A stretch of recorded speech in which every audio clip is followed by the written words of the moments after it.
I'd like to call to order the Community Development Recommending Board of the City of Las Vegas at this time on February 28th. Madam Chair, Madam Clerk, would you please call roll? Chair Miller, Here. Vice Chair McCoy, here. Alternate Chair Jordan, Here. Member Aker, Yes. Member Guerrero, Here. Member Hardy, This is the second. Member Powell, Here. Member Pappas, Here. Member Cervantes, Member McFadden, Member McGrath, Member Asselin, Member DeSalvio. And I believe they are excused. Thank you. Thank you. And we have a quorum. Thank you. Staff, you're in compliance with, Madam Clerk, are we in compliance with the open meeting law? Yes, we are. thank you. Okay. Agenda item 3, public comment during this portion of the agenda must be limited to matters on the agenda for action. If you wish to be heard, give your name for the record. The amount of discussion as well as the amount of time any single speaker is allowed may be limited. Are there any speakers at this time? With that, we'll move on to agenda item number 4, the report for emergency solution grant application submitted by West Carroll, Nevada Incorporated. If you'll come forward, please remember to state your name for the record. Thank you. Madam Chair, for agencies, you have 10 minutes to give your presentation. When you hit 5 minutes, I'll raise my hand that you have used 5 and you have 5 left. I highly recommend you at least let the board ask a few questions, and then you can circle back and use that anytime remaining. Good afternoon. For the record, Kevin Morris, Area Director, West Carroll, Nevada. Thank you for allowing us to present today on our application for the emergency shelter grant for $20,000 to pay for some food costs, utilities, and some rent for our shelter for adolescents 10 to 17. The shelter that West Carroll has operated has been open since 1987, and it was started with the help of juvenile justice here locally. Many of the kids here in the valley who were homeless runaways, curfew violators at that time were getting locked up into juvenile detention, and there was no reason for them to be there since they really didn't commit a crime. So in 1987, West Carroll was asked to open up the shelter to work with these kids. At that time, the program was a family reunification. Kids would come in and we would look for their families to reunify them. Through the years, it's come to our attention that some kids probably don't need to go home to their families. There probably should be other options for them. So when a child comes into the shelter at West Carroll, we initially do an intake and assess what their needs are. And assess if they have family, or if they're a ward of the state, or if there's other options for them. And we have counselors, case management on staff to help them get into resources. If they have behavioral issues or substance use issues, we also have counselors on staff to work with them while they're with us. On average, a child is with us anywhere approximately about 72 hours, about 3 days, before we try to find placements. Now, that's not to say that we don't have kids who have been there for longer. We've had kids there for up to 6 months trying to find placements for them. And we currently receive a federal grant, which is through the Administration of Children and Family, which helps pay for the kids to be there. That grant pays for the child to be there for approximately 28 days, and it pays for about 15 minutes, which helps a lot. This year, like normal years, we've asked for the emergency shelter grant to help us with our utilities and our rent. The new option, or the new category that we looked at this year, was the food. Last fiscal year, the federal government made new regulations on nutrition for kids, which has increased our food costs, which we didn't budget for last year because we didn't really realize it was going to go up as much as it did. So we've asked for some food costs in this grant also. Saying all that, we have brought Angie, who is someone that has used our services, and we wanted to give her an opportunity to talk about West Carroll. Hi, I'm Angie. I've been in West Carroll for a while. I came from the streets. I've been homeless for the majority of my life. I have substance abuse issues. I don't know, since being in West Care, my life has greatly changed. I have a job, I'm doing good, I'm working on moving out and moving on to a different level. But yeah, West Care basically saved my life. Thank you, Angie. At this time, we'd like to open up for questions. The chair recognizes Member Guerrero. Yes, with human trafficking being a big issue with like runaway teens, do you have any human trafficking strategies that you apply at West Care? We do. We actually are part of the Human Trafficking Task Force. We also have a program in West Care which is called the Voyage Program, which is a transitional living program, which a lot of our participants in that program are victims of human trafficking. They will come into the shelter, we'll assess their needs. If they're a victim of human trafficking, we'll get VICE involved. Most of ours are going to be underage prostitution. We'll get VICE involved, and we'll work on those needs, and then we'll bring them over into our transitional living program, which we have trauma counselors to help them get through trauma and human trafficking, and then we'll try to access other resources that help that population.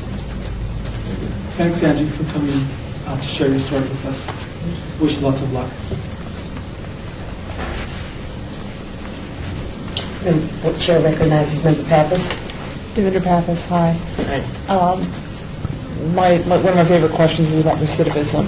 What is your recidivism rate, and what are you doing to try to keep the kids from bouncing back to the streets? Because I know it's hard. Right. Our rate is roughly right around 20%. And what we found is, at any given time, it's the same handful of kids.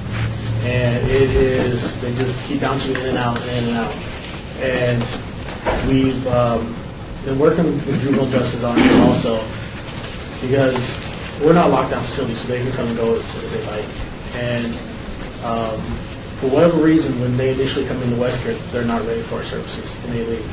And what we try to do is, the first time we might get one or two words or maybe a sentence in before they, as soon as the police leave or whoever, they're out the door.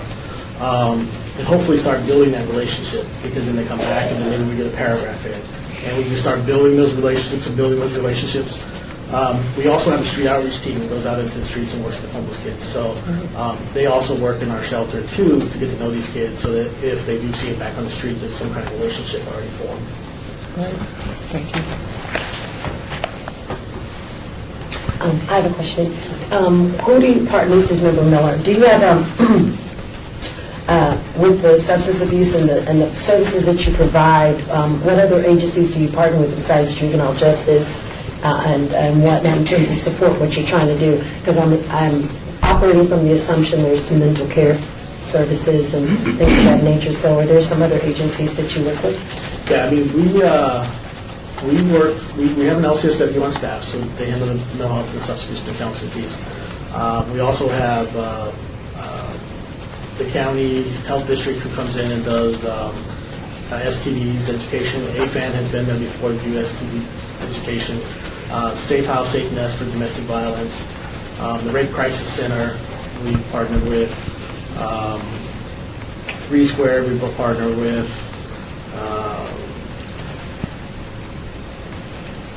Steps to Recovery, thank you. I got a back row back to help me out.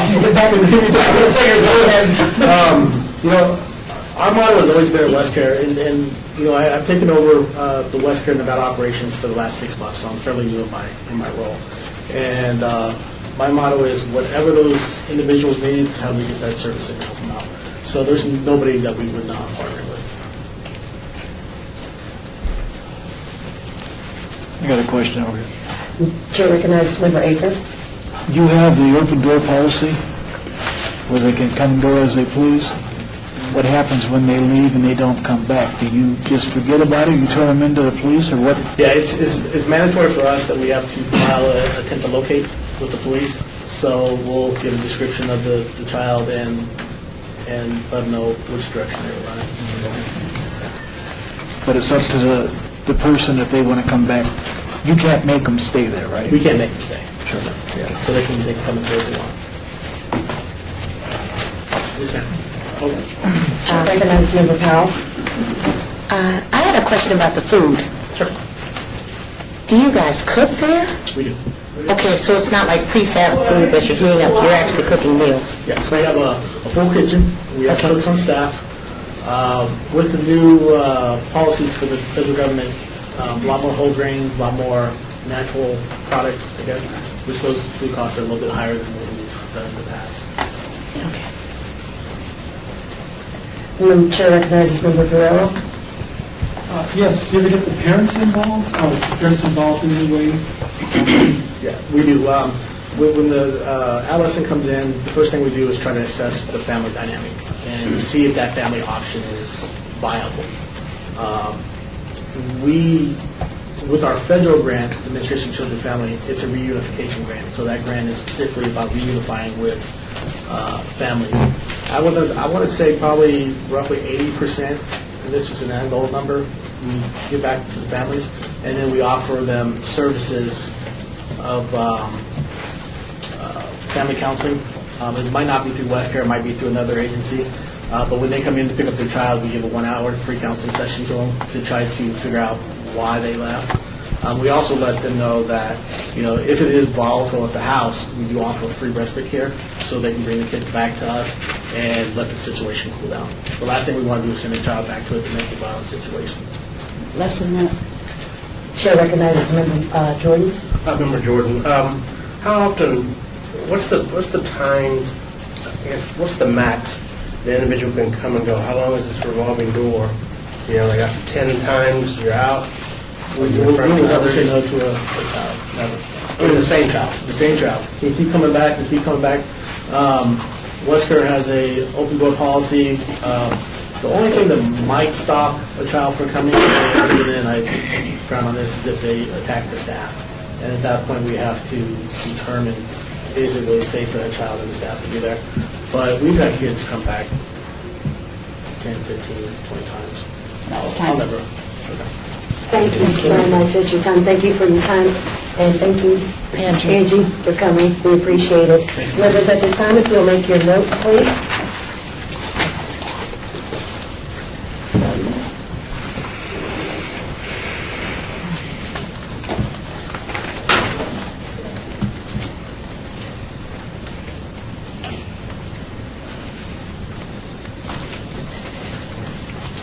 As members are finishing up their notes, I will move to agenda item 5, citizens' participation. Public comment during this portion of the agenda must be limited to matters within the jurisdiction of the board. No subject may be acted upon by the board unless that subject is on the agenda and is scheduled for action. If you wish to be heard, give your name for the record.